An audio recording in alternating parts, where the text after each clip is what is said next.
como cê tá? Hoje tem gigante da colina.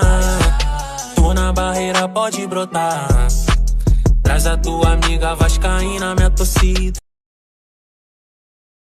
Saudações cruzmaltinas a todos vocês, meus amigos e minhas amigas vascaínos e vascaínas ligadinhos aqui no nosso canal de norte a sul, de leste a oeste do nosso país e também de outros países. Sejam todos muito bem-vindos no canal Vascaíno desde sempre. Eu me chamo Álvaro Silva, estamos juntos para falarmos do nosso Vascão.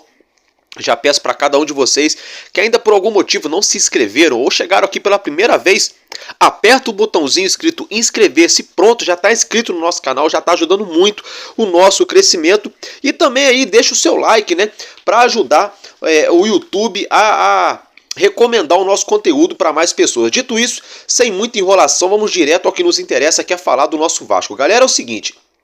Nosso Vasco segue treinando no CT Moacir Barbosa, se preparando para a partida do próximo domingo diante da equipe do Botafogo, que será realizada no Engenhão às 4 horas da tarde, tá, galera? Dentro dessa situação é o seguinte, ontem o Vasco reclamou de forma veemente da FERJ, né? A FERJ abriu as portas para o Vasco ir lá, que ela iria esclarecer. O Vasco falou que não, muito obrigado, a gente vai buscar os meios agora legais, os meios oficiais para resolver isso. E até a federação não está resolvendo. Essa foi a resposta do Vasco. Ontem, a própria FERJ afirmou que todos os lances marcados pelo árbitro estava tudo certo, né? Então assim, além de estar tudo errado, a FERJ ainda coloca pano quente em cima da situação. É mole um negócio desse?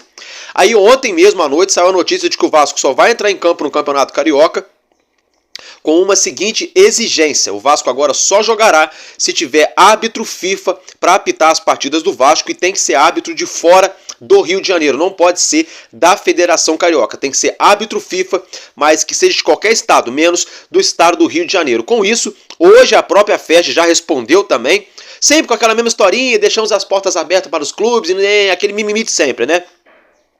A FERJ respondeu que é o seguinte: é um pedido sem propósito. Como sem propósito? O propósito do Vasco é não ser mais roubado. O propósito do Vasco é não ser mais garfado. O propósito do Vasco é jogar futebol, ganhar na bola e perder na bola. Pronto, né? O propósito do Vasco é simplesmente esse: não ser mais prejudicado por uma arbitragem que não é profissional, uma arbitragem pífia de uma federação, né, mais ridícula ainda, né? Sinceramente, essa é minha opinião. E o Vasco só vai jogar contra o Botafogo se tiver um árbitro FIFA escalado aí para apitar essa partida. Álvaro Silva, se não der tempo, gente, segundo o Vasco afirmou no dia de hoje, se não der tempo, a partida então deve ser remarcada. Isso mesmo, tá? O Vasco trabalha com a hipótese de jogar no domingo normalmente contra o Botafogo, caso não dê tempo hábil para a FERJ encontrar um árbitro FIFA que não seja do Rio para apitar essa partida. Esse jogo então será remarcado, né, gente? E esse é um jogo aí que vai dizer muito, né? Vai dizer muita coisa aí para a continuidade do Campeonato Carioca. O Vasco precisando pontuar para ficar aí, para entrar, né, no G4 da competição, uma partida muito importante, diga-se de passagem. Aí dentro dessa situação é o seguinte: ontem eu falei aqui, por mim o Vasco jogava com time B, com time reserva, com garotada e não sei o que. Aí veio um amigo e falou: pô, Álvaro Silva, eu sou contra isso, deveria até mesmo aumentar as equipes no Carioca, coisa e tal. Gente, quando eu falo que o Campeonato Carioca já era, que o Campeonato Carioca já acabou, já deu o que tinha que dar, não tem mais brilho, galera, não tem mais aquele campeonato competitivo onde você via, por exemplo, o América chegar a bater de frente, o Volta Redonda chegar a bater de frente, o Madureira dar trabalho, onde você via ali o próprio Audax que dava trabalho, o Resende que dava trabalho, o Nova Iguaçu, que esse ano tá indo bem também, e outras equipes. Isso não vem mais acontecendo no Carioca, as arquibancadas não estão ficando mais lotadas como eram antes. Antigamente a gente vivia com gramados piores, enfim, e ali o Maracanã sempre cheio. Aí hoje em dia nós temos um gramado pior do que era antes, horrível. Os estádios ali meia bomba. Por exemplo, Vasco e Fluminense não tiveram nem 50 mil torcedores, porque a carga máxima era 45 mil torcedores que o Tricolete das Laranjeiras colocou disponível para o jogo. Colocou a maior parte da carga também pro Fluminense, que era o mandante da partida. Então são essas coisas que vai apequenando o Campeonato Carioca. A arbitragem horrível, a federação pior ainda, escândalo em cima de escândalo. Então é por essa situação. Agora, é óbvio que a gente também não pode esquecer, Por exemplo, um Audax da vida, um Madureira, esses times, por exemplo, eles dependem do Campeonato Carioca, um Boa Vista, para a existência deles. Se o Campeonato Carioca acabar, a maior parte desses clubes vão acabar, porque nem todos eles disputam aí uma Série C ou uma Série D de Campeonato Brasileiro, que é o caso do Volta Redonda, que quase subiu ano passado. Enfim, então assim, não é acabar com o Campeonato Carioca, mas, na minha opinião, o Vasco deveria parar de concentrar todas as suas forças, as suas energias no Carioca, escalando o melhor que tem, os melhores jogadores em todos os jogos e não sei o que, e a torcida ali como se fosse um Brasileirão, como se fosse uma Copa do Brasil, sendo que não é, e nem o Brasileirão e nem a Copa do Brasil tem mais essa credibilidade que tínhamos antes. Então é isso que eu falo, tá, galera? Aí dentro dessa situação, o Lucas Pedrosa fez uma postagem hoje na sua rede social falando de tá todo mundo falando pro Vasco largar a mão do Carioca, entrar com o time B, com os juniores, né? Enfim. Galera, é o seguinte, só que se o Vasco desistir do campeonato, se o caso o Vasco desista do campeonato, é o seguinte, sabe o que pode acontecer? Pode acontecer o seguinte, o Vasco pode ser rebaixado no Carioca, pode ser rebaixado também no Brasileirão e pode ser aí cortado, eliminado da Copa do Brasil. Isso esportivamente falando. E financeiramente falando, o Vasco pode pagar uma multa aí de 10 milhões de reais e uma outra multa aí de 100 a 100 mil reais, né, nas esferas da justiça desportiva, uma punição financeira, né? Então, óbvio, não é assim, o Vasco vai largar o Carioca, não vai. Mas na minha opinião, por exemplo, agora contra o Botafogo deve entrar com força, estão dizendo que é time reserva, não vai entrar com time reserva, deve entrar com um time misto ali, sabe? Deve mesclar, tipo 4, 5 titulares com 4, 5 ali, reserva / titulares, que entram sempre no decorrer dos jogos. E aí os caras mais ali, os principais mesmo, devem estar no banco, essa é a minha opinião, é o que eu acredito, tá? E se eu fosse o Vasco, faria algo parecido. Ou, de repente, colocaria força máxima, não pela importância do jogo, mas já para ir encaixando o time, testando o time, já visando Copa do Brasil e Campeonato Brasileiro, tá, gente? Então, é isso que eu tinha para falar para vocês em relação aí ao Campeonato Carioquinha. Porque, na minha opinião, é um campeonato que a todo ano, né, tá se apequenando muito, tá ficando aí sem graça de assistir por essas situações que eu já enumerei no início. Galera, agora é o seguinte, antes da gente dar continuidade ao nosso vídeo, eu vou tomar um gole de café, onde eu moro aqui hoje choveu bastante, ontem tá chovendo hoje e hoje ainda tá frio, né? Aí a gente fica nessa loucura, calor, frio. Galera, é o seguinte, antes da gente falar um pouquinho aqui de mais assuntos envolvendo o nosso Vasco, vocês estão vendo aqui, isso mesmo, a Estrela Bet, tem um link fixado aqui na descrição do vídeo. Você vai entrar, vai fazer o seu cadastro. Feito o seu cadastro, você já começa a ter chance de ganhar. Quer ajudar o canal do Vascaíno desde sempre? Quer me ajudar? Não sabe como? Então faz o seu cadastro na Estrela Bet com esse link. Você vai ajudar o Álvaro Silva, que eu sou parceiro da Estrela Bet. A Estrela Bet me dá uma moral a cada pessoa que faz o seu cadastro, né? Faz o seu depósito aí e já começa a ter chance de ganhar. No seu primeiro depósito você pode dobrar o valor de R$20, né? De R$20 para cima até R$300. Se você colocar 20 vira 40, se você colocar R$100 vai virar 200, porque a Estrela Bet vai dobrar o seu primeiro depósito aí até R$300. Galera, agora sim, dito isso, vamos dar continuidade ao nosso conteúdo, né? O argentino Juan Esforza já chegou aqui no Brasil, já concedeu até mesmo entrevista ontem no aeroporto do Galeão. Já está aí de contrato assinado com o Vasco até fim de 2028, isso todo mundo já sabe, né? Só que é o seguinte, ele não deve estar aí à disposição da comissão técnica para a partida do Botafogo, tá? Por uma questão burocrática, até agora o Vasco aguarda ainda o News Old Boys enviar alguns documentos lá da Argentina aqui para o Vasco então fazer a inscrição do atleta. Com isso, Esforza provavelmente não vai estar relacionado para a partida do próximo domingo, tá, gente? Agora envolvendo aí a Copa do Brasil, o Vasco fez um pedido para a CBF, não só o Vasco mais 8 equipes da Série A, tá? Esse pedido é o seguinte, é que a Copa do Brasil, esse ano, e tem também a Copa América, né? Com isso, o Vasco está pedindo aí, junto com outros clubes, que a final da Copa do Brasil seja depois do Campeonato Brasileiro, e estão pedindo também para que o Campeonato Brasileiro seja interrompido aí por mais ou menos uns 20, 24 dias, tá? Pela questão da disputa da Copa América. Por quê? O Vasco entende que no nosso elenco, né, tem vários jogadores selecionáveis. Seleção do Uruguai, de seleção do Chile, seleção de repente ali da Argentina, né, do Paraguai, são jogadores selecionáveis que estão sempre sendo convocados. Com isso, vai prejudicar a questão técnica do Vasco na competição, e o Vasco então pediu, junto com outros clubes, né, um pedido oficial para a CBF para que haja essa paralisação, que eu, na minha opinião, acho ótimo, né? Lógico, a gente não pode acabar com as competições das seleções, com Copa América, que eu acho bacana também, tem que existir, né? Até mesmo para a gente já ir montando uma seleção aí para a próxima Copa do Mundo.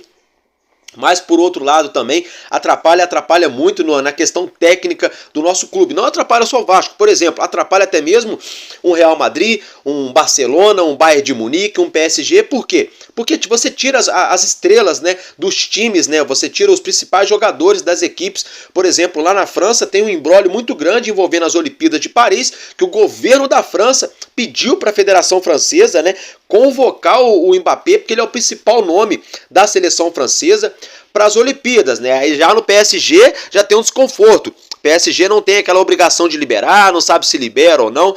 Então é dentro dessa situação que aqui no Brasil os clubes já estão adotando, já estão antecipando, né, fazendo esse pedido para a CBF, tanto para adiar a data da final da Copa do Brasil para depois do Campeonato Brasileiro, né?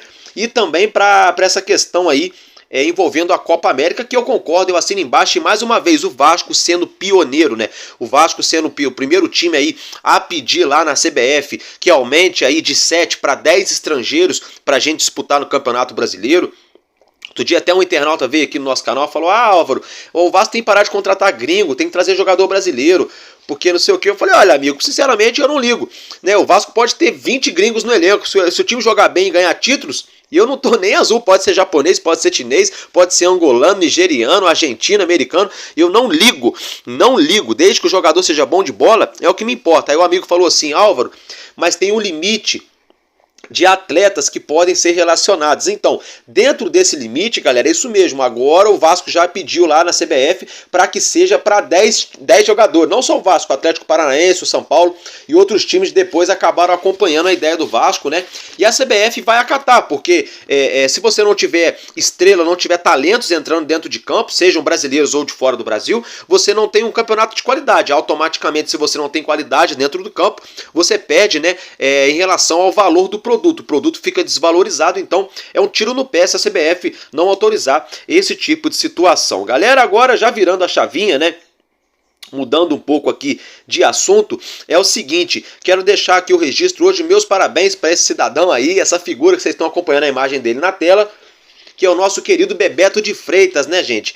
Bebeto de Freitas está completando no dia de hoje 60 anos de idade, isso mesmo, né? 60 anos, meus parabéns ao Bebeto, ele que jogou no Vasco, né, galera? Brilhou com a camisa do nosso clube, de 89 até 92, teve 2 passagens pelo Vasco, jogou 123 jogos com a nossa camisa, marcou aí 61 gols, né? Uma média de 1 gol a cada 2 jogos, uma média sensacional. Foi campeão brasileiro de 1989 com a camisa do Vasco. Foi bola de prata do Brasileirão de 92. Foi artilheiro do Brasileirão de 92, o ano que eu nasci, diga-se de passagem, né, galera? Tetracampeão mundial da Copa do Mundo, realizada lá no México e nos Estados Unidos, né? Diga-se de passagem que é o mesmo local onde será realizada a próxima Copa do Mundo. Então, meus parabéns ao nosso querido Bebeto de Freitas, né? Um baita jogador da história do nosso Vasco. Tomando cafezinho, tá, galera? E é o seguinte, é um jogador que revelou também que quando deixou o Urubu para vir vestir a camisa do Vasco, sofreu ameaças de morte. Na ocasião, o presidente do Vasco, Eurico Miranda, colocou uns 10 seguranças para tomar conta dele e da família dele. Ele disse que era carro na frente dele quando ele ia trabalhar, era carro atrás seguindo, era segurança do lado, na frente, atrás dele, da família dele. Mas com o passar do tempo, ele foi se acostumando. A galera parou de ameaçar ele, ele foi muito feliz no Vasco, ele é muito grato ao nosso Vasco. Então fica o registro aí. Meus parabéns ao nosso querido Bebeto de Freitas. Daqui a pouco eu vou dar um parabéns para uma outra figura muito importante na história do Vasco. Só que antes disso, vamos falar um pouquinho do mercado da bola, né? Surgiu a informação ontem à noite de que o Vasco teria sondado, né, a situação do atacante do Corinthians, Gustavo Silva, tá, gente? Não só o Vasco, mas outros 4 clubes também teriam sondado a situação desse jogador, ele que deve estar deixando o Corinthians aí nos próximos dias. O Corinthians que passa por uma grande reformulação. Sinceramente, Na minha humilde opinião, o atleta não tem credenciais nenhuma para chegar no Vasco. Ele não é absoluto no Corinthians, não é titular no Corinthians. É um jogador negociável do elenco corintiano, não tem credencial para chegar aqui no Vasco e vestir a camisa para ser titular. E jogador para compor elenco, já falei e falo mais uma vez, pega na base ou contrata em outros clubes aí, jogadores que pelo menos tenham chance de virar alguma coisa. Agora esses atletas que já estão em clube grande, jogou daqui, jogou dali, jogou daqui, jogou dali e não sai, é sempre a mesma coisa ali, não sei, sinceramente, não sei se vale a pena. Galera, agora sim, falando um pouquinho aqui do nosso basquetebol, né, um pouco do NBB, o nosso R10 Skol Vasco da Gama entra em quadra amanhã, dia 17 de fevereiro, 6 horas da tarde, lá em Bauru, contra a equipe do Bauru, no ginásio Panela de Pressão. Isso mesmo, tá, gente? Então, amanhã, 6 da tarde, Bauru e R10 Skol Vasco da Gama pelo NBB, lá na Panela de Pressão, na casa do Bauru. E a tabela do NBB, nesse momento, vocês já acompanham a arte na tela. O Minas é o primeiro colocado com 46 pontos, o Flamengo é o segundo também com 46 e o Franca vem na terceira colocação com 44 pontos. O nosso R10 Skol Vasco da Gama é o quarto colocado com 41, o Paulistano é o quinto com 40 e o Bauru é o sexto colocado aí, na verdade, igualado ao Vasco com o número de pontos, mas atrás aí em questão a média de pontos por partida, por isso o Bauru ocupa a sexta posição, que é adversário direto do nosso R10 Skol Vasco da Gama na partida de amanhã. Agora eu quero falar de uma figura icônica no basquetebol do Vasco da Gama, esse senhor que vocês estão vendo a foto dele na tela, vocês conhecem ele? Quem conhece, porra, bacana. Quem não conhece, é o seguinte, gente. O nome dele é Charles Bird. Gente, o Charles Bird é um americano, tá completando 58 anos no dia de hoje. Meus parabéns aí, happy birthday, né, pro nosso Charles Bird. Gente, é o seguinte, ele foi ídolo com a camisa do nosso Vasco da Gama na década de 90, onde o Vasco ganhou tudo. Os melhores momentos da história do Vasco da Gama no basquetebol brasileiro foram na década de 90 e esse camarada aí, o Charles Bird, ele foi aí, né, um dos principais jogadores do elenco do nosso Vasco, ganhou 4 campeonatos cariocas, ganhou 2 campeonatos brasileiros, 2 Copas Sul-Americanas de clube, 2 ligas sul-americanas, um baita jogador multivencedor, né, um americano então, fez história com a camisa do Vasco, tá entre os maiores jogadores da história do basquetebol do nosso clube e tá completando 58 anos no dia de hoje, então happy birthday, né? Meus parabéns aí ao nosso ex-jogador e ídolo do nosso Vasco da Gama, Charles Bird. Galera, é isso aí, né? Muito bacana, eu achei bem legal essa informação. Eu quero dar todos os créditos aqui dessas informações bem bacanas para a galera do Pavilhão Cruz Maltino, tá, gente? Toda vez que o Álvaro Silva traz aqui o aniversariante do dia, essas fotos, essas artes, não sou eu, tá? Vou ser sincero para vocês, é a galera do Pavilhão Cruz Maltino que fazem essa postagem, fazem esse garimpo, esse trabalho muito bacana e eu pego lá, né, e trago aqui para vocês, replicando, passando para frente aquilo que interessa a nós, torcedores do Vasco. Então, meus parabéns e muito obrigado, né, a galera aí do Pavilhão Cruz Maltino pelo ótimo trabalho prestado, né, com todos nós, torcedores do Vasco. Galera, agora falando um pouquinho do nosso camisa 10 francês, o Dimitri Payet, galera, ele se tornou aí um embaixador, né, galera, de uma associação francesa que luta, né, no combate contra o câncer. Vocês estão acompanhando essa imagem na tela, então agora o Dimitri Payet é o embaixador da Associação Francesa de Combate ao Câncer, né? Então o cara é camisa 10 dentro de campo e fora do campo, um ser humano sensacional, com muita empatia, sempre pensando no próximo. Acho isso muito bacana, é um grande exemplo, né? Que aí hoje a gente pega aí um garoto, uma garota, uma criançada, né, vamos dizer assim, 10, 11, 12, 13 anos de idade ali, começando a vida. Vem aí o maior jogador do Vasco da Gama no momento, o camisa 10 do nosso time, sendo exemplo dentro de campo e também fora de campo, automaticamente isso influencia muito, né, na formação de caráter de uma nova geração de torcedores que estão vindo por aí. Então, os atletas são exemplos sim. Por isso que eu falo que o jogador tem que dar o exemplo, né? Tem muito jogador que, às vezes, ao invés de estar treinando, ao invés de estar se cuidando, né, tá se envolvendo em polêmica, tá se envolvendo em festa, em coisa que não tem que fazer, não tem nada a ver. O cara tá de folga, o cara pode sair com a família, pode tomar o vinhozinho, pode tomar a cerveja, pode curtir a sua festa, mas tem que ser profissional. E tem muito jogador por aí que não faz nem a sua parte dentro de campo, depois vacila pra caramba fora de campo e deixando de ser profissional. Então é um exemplo. Dimitri Payet chegou aqui no Vasco da Gama, emagreceu mais de 8 quilos, é o seu melhor momento físico de toda a sua carreira, ele que já está no seu auge de seus 36 anos, né, jogando em alto nível, se identificou com a torcida do Vasco, se identificou com a cultura do nosso país, tá aprendendo a falar português, é aquilo que eu falo, ele tá aqui no Brasil, né, ao invés das pessoas ficarem aprendendo a falar francês só para falar com ele também entendeu, como ele tá no nosso país, ele tem que aprender a falar português. Então eu acho muito bacana, muito nobre a atitude dele, como se não bastasse tudo isso, o carinho que ele tem para com o Roberto Dinamite, para com a família do Roberto Dinamite, que foi o maior camisa 10 do Vasco, ele tem esse carinho extracampo, tá sempre visitando instituições, sempre ajudando, na folga, nas férias dele, ele teve em Paris, ele viajou para a França, teve em Marselha, lá ele visitou, foi bom, lá ele visitou ONGs, instituições e hospitais. Então parabéns ao Dimitri Payet, que vem sendo aí, vou reiterar mais uma vez, um exemplo dentro e fora de campo. Agora, galera, mudando de assunto, virando a chavinha, falando de dentro de campo, né? O Vasco se encontra aí em compasso de espera, estagnado em relação ao mercado da bola, né? O Vasco, nesse momento, ainda a gente aguarda, né? O Manuel Capasso pode estar deixando o Vasco nos próximos dias para vestir a camisa do Olímpia por empréstimo. Luca Orediano já deixou o Vasco, vai jogar no Cincinnati também por empréstimo lá nos Estados Unidos. Gabriel Peck foi vendido para atuar no Los Angeles Galaxy. O Marlon Gomes foi vendido para atuar com a camisa do Shakhtar Donetsk. O Cauã Barros e o Zé Vitor foram emprestados ao Amazonas, que vai disputar a Série B do Brasileirão esse ano. O Sebastião Ferreira, o vínculo de empréstimo terminou e ele também deixou o Vasco. Então vários jogadores aí estão deixando o nosso clube, né? Tivemos duas lesões gravíssimas, importantíssimas, do Paulinho Paula e do nosso meio-campista também Jair, né? Então tudo isso envolve aí a montagem ou remontagem de elenco do Vasco.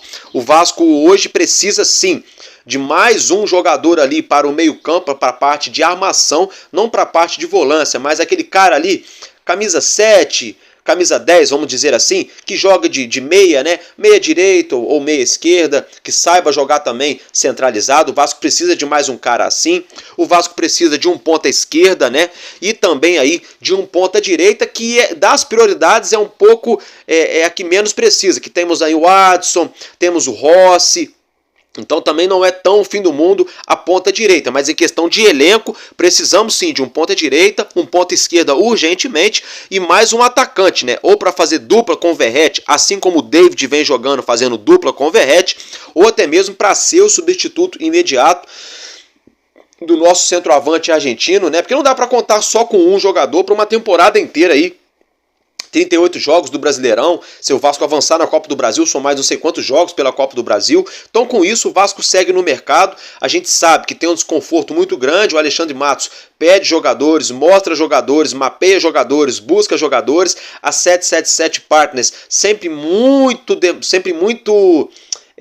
demorada, né, gente? Muito enrolada nas suas decisões, demora muito para isso, para aquilo outro, para dar o aval para chegar o jogador no Vasco, e gera um desconforto, porque o Alexandre Matos vai lá, liga pro atleta, liga pro empresário, procura a casa, oferece valores, tempo de contrato, luvas, acerta tudo, sai a notícia na mídia, deixa nós torcedores aqui, né, oriçados, né? A 777 vai lá e passa ali a tesoura, né? Corta na raiz e fala, não, veta os nomes. Então isso gera sim um desconforto. Dentro dessa situação, o Pedrinho vem tentando botar a cabeça para fora da água, para respirar, para falar. A 777 tá tentando afundar o Pedrinho para baixo d'água de novo, tentando ali mantê-lo calado, tentando mantê-lo ali de boca fechada em relação à SAF, que eu acho isso uma censura, eu acho isso um erro, um crime, tá? Isso na verdade eu acho isso um crime. Estão tentando calar a boca do Pedrinho. Se ele deixar isso acontecer, ele vai provar que ele é omisso, ele vai provar aí que ele só vai acabar sendo de laranja aí esses 3 anos, né? Tomara que ele não seja omisso, né? Por outro lado também, Não adianta o Pedrinho vir a público falando um montão de coisa que o torcedor quer ouvir, aquele oba-oba todo, e lá nos bastidores a situação piorar ainda mais. Então temos que aguardar, esperar para ver o que o Pedrinho vai conseguir resolver, trabalhar em relação à SAF e o associativo do nosso Vasco, que a gente sabe que hoje não falam a mesma língua, não andam lado a lado. Fato é que não andam lado a lado. Tem ainda o CEO, Lúcio Barbosa, que tenta fazer essa mediação, esse meio campo, mas a situação não está tão legal assim como a gente imaginava.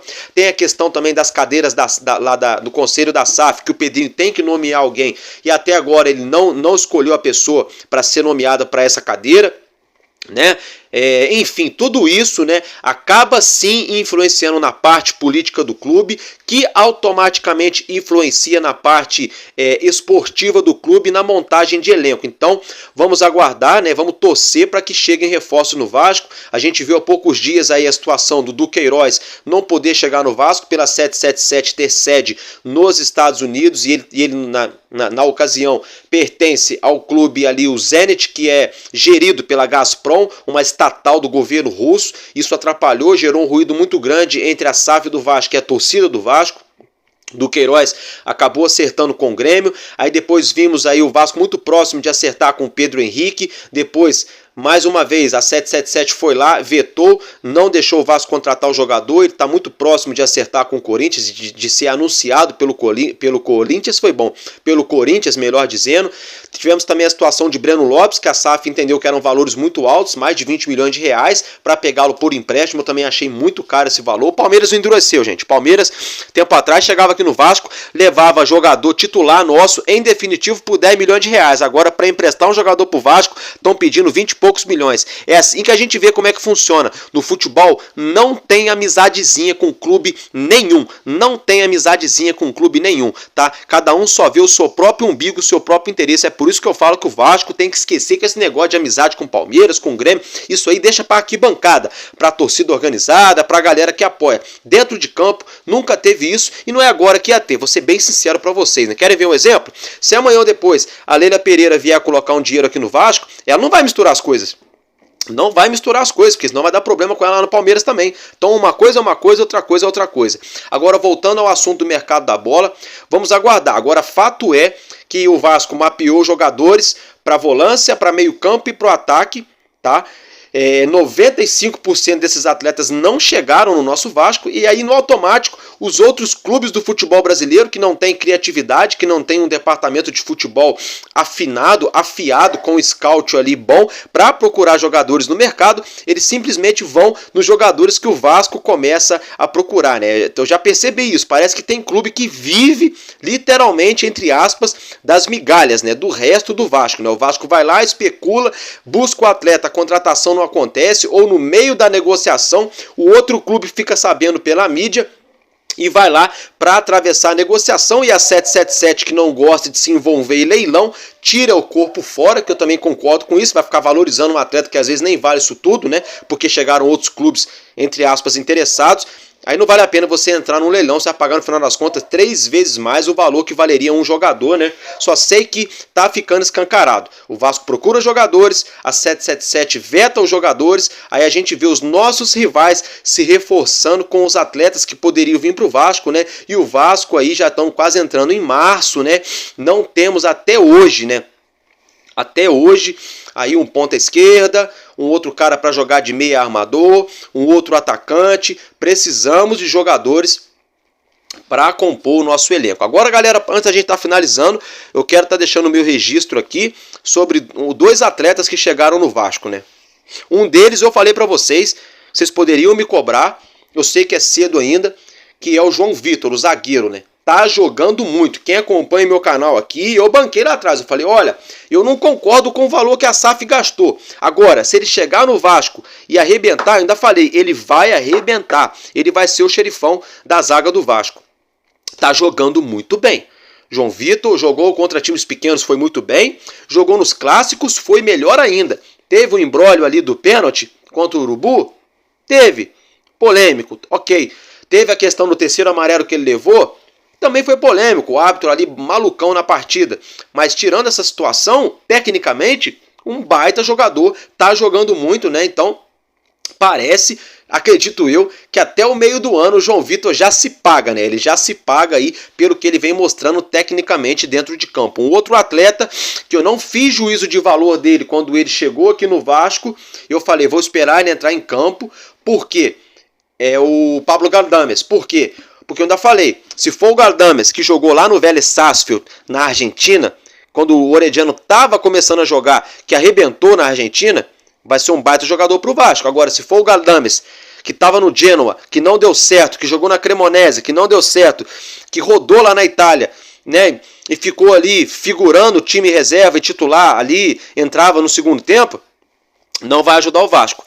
Pelo que a gente viu nesses dois jogos, contra o Audax e contra o Fluminense, o Galdames parece sim que é, parece, né, nesse momento parece sim que é a solução para a nossa meia cancha, para a nossa meiuca, inclusive para deixar na reserva aí o Bruno Prachedes, né? Sinceramente, a saída de bola do Galdames é muito melhor do que a saída do Bruno Prachedes. O senso posicional dele, a marcação dele é muito melhor também que a marcação do Bruno Prachedes. Então acredito eu que com a chegada de Juan Esforza, o meio-campo do Vasco vai ganhar e vai ganhar muito. Vai ganhar muito, tá? E não se espantem que agora com essa chegada desses jogadores, se o Vasco passar a jogar num 3-4-3 ou num 4-4-2, tá, gente? Ou permanecendo aí num 3-5-2, de repente usando mais um jogador desse aí de qualidade, de repente sacando o Zé Gabriel do time. Não se espantem, porque o Galdames mostrou que marca e tem uma saída de bola ótima. Uma ótima saída de bola, joga de cabeça em pé e joga pra frente, que é o que importa no futebol. E o Juan Esforza tem a mesma característica, marca melhor ainda que o Galdames e tem uma ótima saída de bola também, de cabeça em pé e joga simples, joga para frente, né? Vocês podem ver que no último jogo o Payet dialogou muito bacana, eu achei, tava dando gosto de ver Payet e Lucas Piton. Payet, Lucas Piton e Galdames. Estava dando gosto de ver eles triangulando ali pelo lado esquerdo do campo. Por isso que eu ainda falo que falta um cara para fazer esse diálogo com o Payet do lado direito. Porque o Payet joga muito pelo lado esquerdo. Mas se tiver alguém para dialogar com ele aqui também pelo lado direito, ele pode jogar centralizado, flutuando para os dois lados do campo. Né, onde a bola tá, ele tá ali, entendeu? Então deu gosto de ver. Eu acho que a gente evoluiu assim de maneira significativamente falando após a chegada de Pablo Galdames. O nosso meio-campo melhorou muito, né? O Vasco parou de errar passes. Gostei de ver também o Matheus Carvalho contra o Fluminense de novo, fazendo dupla com o Galdames. Então parece que o Vasco está resolvendo essa situação da nossa meiuca, que a gente perdeu dois atletas importantes. Então agora, né, vamos ter que aguardar a boa vontade da 777, a expertise do Matos e do Ramon Dias, toda a sua comissão técnica, para encontrarem reforços, né, à altura do nosso gigantesco Vasco da Gama, para reforçarem o nosso setor de ataque. Eu fico por aqui, meus amigos e minhas amigas, e tamo junto, sabe por quê? Porque enquanto houver um coração infantil, o nosso Vasco da Gama será imortal. Vascaíno desde sempre, valeu e é nóis, Vasco!